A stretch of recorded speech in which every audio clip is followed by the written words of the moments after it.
Bu yil bu yerda yangi tashabbus tashkil qilindi. Bizda eng ko'p, eng og'ir bu vodiy Farg'ona vodiysida o'sha gaz ta'minotidagi agentliklarning ta'minotiga ko'proq bu ta'sir qilishini inobatga olib, chunki eng bosim past bo'ladigan hududimiz.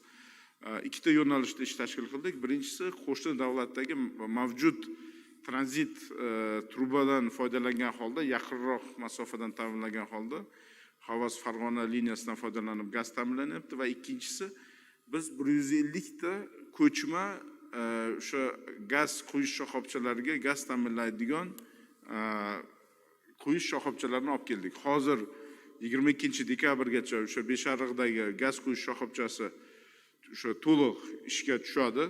Hozir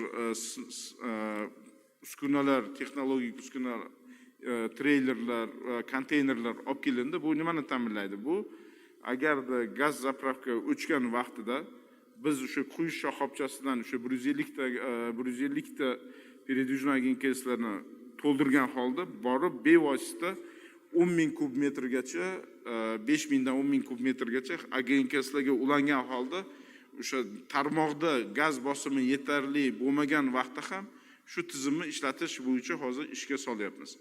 Hozirgi kunda shu 14 ta agentlik bilan bu tizimni sinab ko'rildi, ishlandi va qo'yadigan shoxobchasi 22-dekabrga ishga tushgandan keyin Farg'ona vodiysida o'sha zaxira sifatida foydalanadigan tizim joriy qilinadi.